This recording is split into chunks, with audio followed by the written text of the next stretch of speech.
Évangile de Jean, chapitre 3. Mais il y eut un homme d'entre les pharisiens, nommé Nicodème, un chef des Juifs, qui vint, lui, auprès de Jésus, de nuit, et lui dit, Rabbi, nous savons que tu es un docteur venu de Dieu, car personne ne peut faire ces miracles que tu fais, si Dieu n'est avec lui. Jésus lui répondit, en vérité, je te le dis, si un homme ne naît de nouveau, il ne peut voir le royaume de Dieu. Nicodème lui dit, comment un homme peut-il naître quand il est vieux? Peut-il rentrer dans le sein de sa mère et naître?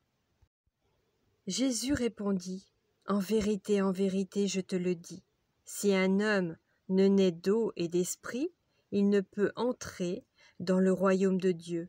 Ce qui est né de la chair est chair, et ce qui est né de l'esprit est esprit. Ne t'étonne pas que je t'ai dit, il faut que vous naissiez de nouveau. Le vent souffle où il veut, et tu en entends le bruit, mais tu ne sais d'où il vient, ni où il va. Il en est ainsi de tout homme qui est né de l'esprit. Nicodème lui dit, comment cela peut-il se faire? Jésus lui dit, tu es le docteur d'Israël, et tu ne sais pas ces choses? En vérité, je te le dis, nous disons ce que nous savons, et nous rendons témoignage de ce que nous avons vu, et vous ne recevez pas notre témoignage. Si vous ne croyez pas quand je vous ai parlé des choses terrestres, comment croirez-vous quand je vous parlerai des choses célestes? Personne n'est monté au ciel, si ce n'est celui qui est descendu du ciel, le Fils de l'homme, qui est dans le ciel. Et comme Moïse éleva le serpent dans le désert, il faut de même que le Fils de l'homme soit élevé, afin que quiconque croit en lui ait la vie éternelle. Car Dieu a tant aimé le monde, qu'il a donné son Fils unique, afin que quiconque croit en lui ne périsse point, mais qu'il ait la vie éternelle. Dieu, en effet, n'a pas envoyé son Fils dans le monde pour qu'il juge le monde, mais pour que le monde soit sauvé par lui.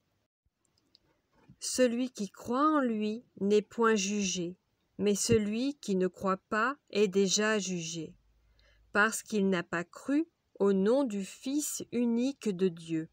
Et ce jugement, c'est que la lumière étant venue dans le monde, les hommes ont préféré les ténèbres à la lumière, parce que leurs œuvres étaient mauvaises. Car quiconque fait le mal est la lumière, et ne vient point à la lumière, de peur que ses œuvres ne soient dévoilées. Mais celui qui agit selon la vérité vient à la lumière, afin que ses œuvres soient manifestées, parce qu'elles sont faites en Dieu. Après cela, Jésus, accompagné de ses disciples, se rendit dans la terre de Judée, et là, il demeurait avec eux, et il baptisait.